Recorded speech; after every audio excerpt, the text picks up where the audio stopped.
Hello and welcome to Films on Trial Film Reviews. I'm Gav, and this week I'll be reviewing the 2018 film Vice. But before we go on, please don't forget to like, share and subscribe to Films on Trial so you can stay notified on all of our shenanigans. And just to warn you, this review may contain spoilers, so if you haven't seen the film yet and you want to avoid them, why not check this out at a later date. Vice chronicles the life of former US Vice President Dick Cheney and his journey to become the most powerful Vice President in American history.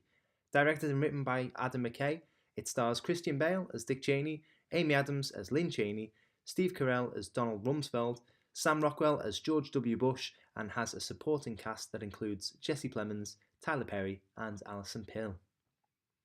The biggest attributes of this film are the incredible performances by all of the cast. McKay has done a tremendous job in not only hiring actors who look the part, but were able to transform themselves into the real-life figures that they were portraying. This is really Christian Bale's vehicle, and he once again shows why he is one of Hollywood's most in-demand stars, as he remarkably morphs into Dick Cheney. His speech, mannerisms, physicality, they're all absolutely spot on, and I would be very surprised if he walked away without the 2018 Academy Award for Best Actor. Amy Adams adds yet another dynamic performance to her stellar repertoire. She plays Lynn Cheney superbly, going from the desperate and tormented young wife of a deadbeat to the methodical and ruthless businesswoman with absolute ease. Steve Carell is also on form here, proving that he is just as good, if not better, at delivering powerful dramatic performances as he is at giving comedic ones.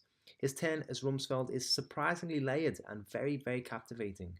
Sam Rockwell delivers a great turn as George W. Bush. Similarly to Bale, he captures the essence of the former US president perfectly. My only issue with this performance, however, is that Bush is painted like some sort of childlike figure who has little to no involvement in international affairs and decision-making. Now, I'm not doubting the heavy hand that Cheney and his colleagues played on the events portrayed in the film, but to act as if Bush was some peripheral figure unaware of them, it's just preposterous. With regards to the story and direction, it's a bit of a mixed bag. McKay was well known for his slew of hit comedies co-written with Will Ferrell in the noughties and 2010s, but his move to serious drama was met with some skepticism. But 2015's The Big Short was a massive success and earned the writer-director many plaudits. In The Big Short, McKay shattered the fourth wall countless times, including straight-to-camera explanations of complicated subjects such as subprime mortgages. That tactic was incredibly well received at the time, but McKay uses the same tactics here to much lesser impact. The cutscenes and direct-to-camera pieces in The Big Short broke down information for its audience to digest. However, this time round, the information being broken down is a little bit more common knowledge, and the tactic is used repeatedly in Vice, so it begins to feel a little bit forced instead of natural and helpful as it was in The Big Short. Every dramatic scene is broken up by unabashed symbolism to tedious effect. Describing Cheney's power plays as a teetering stack of teacups and saucers is one thing, but then to repeatedly show that said tower wavering and ultimately crashing takes away all of the symbolic impact. This happens time and time again, with repeated callbacks to fishing every time when Cheney is scheming. Okay, we get it. Cheney is a fisherman and he's hooking these rubes in, but you don't need to keep on selling us with this repeated symbolism. I do, however, like McKay's use of real-life events, whether they be reenacted for dramatic purposes or genuine footage. Often in political films, we are told about an event or an order is carried out, and we are unaware of the actual impact. Here we see direct consequences to actions that appear in the film, which I thought was very impactful. I also like the peppering of pop culture and random imagery throughout, as if to say, whilst all this chaos was going on, some people were more focused on the results of Survivor or American Idol. My biggest issue with this film, however, is that it feels that there's an almost accusatory message lurking underneath the surface somewhere, like a fish ready to be hooked in by Cheney. See what I did there? That's symbolism.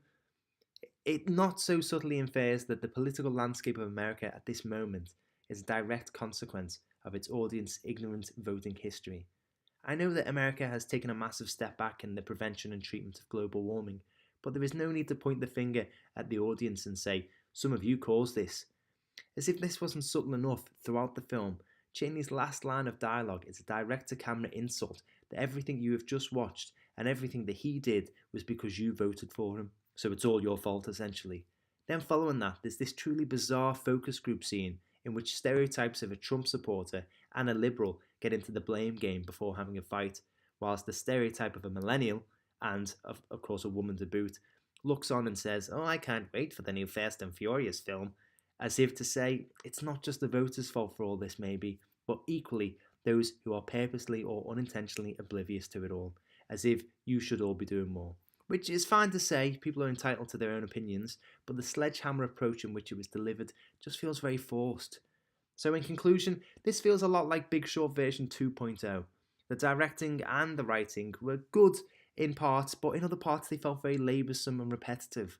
However, it's the excellent performances of all involved that make this picture so watchable. So what's my verdict? So I'd give it 3 chocolate frogs out of 5.